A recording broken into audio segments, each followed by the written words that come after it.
The death culture is Western culture, which is preoccupied with death.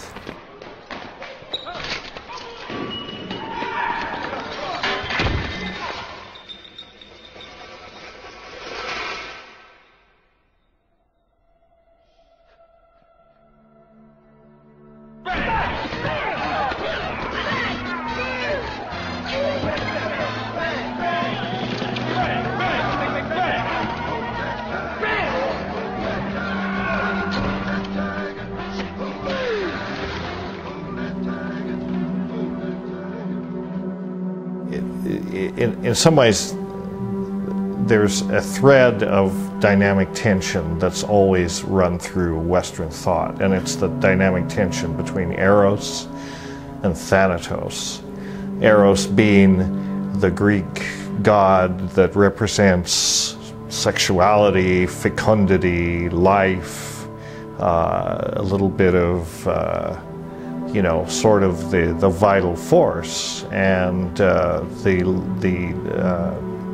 Thanatos being the opposite of that, being the Greek embodiment of death, the Greek god of death. And in Western civilization, Western thought, as a result of the Judeo-Christian heritage, we have become preoccupied with death in our culture, even though the culture that is preoccupied tries to represent itself as the culture of life. But in fact, it's not. It uses the rhetoric to cloak itself in the notion of that it's the culture of life. But what permeates Western culture is this notion of original sin, and this idea that we are born flawed beings. We are bound into evil even before we're born. And the Christian myth is that Christ died to atone for these sins, for original sin. And it's inculcated into Western culture a tendency to devalue this life. Our salvation is postulated to come in heaven. And this life exists only for suffering, and the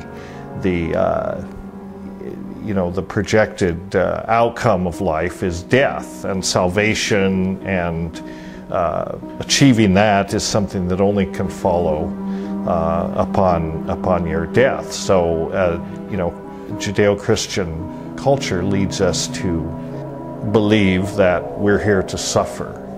And so, as a result, that mindset devalues everything about life, everything about our biological existence that is rooted in the here and now.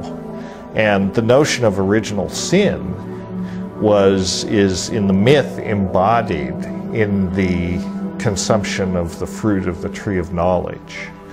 And whether you postulate that that was psychedelics, or whether you postulate that that was simply a symbolic representation, what it basically says is that by the act of becoming human, by the act of becoming conscious of our own biological existence, and implicit in that, in our death, the notion that we do die, we became historical beings. We became human beings. We separated ourselves from the monkey mind at that point when we became conscious. That was original sin. The original sin was to seek knowledge, to ask questions. And this notion has permeated Western culture ever since.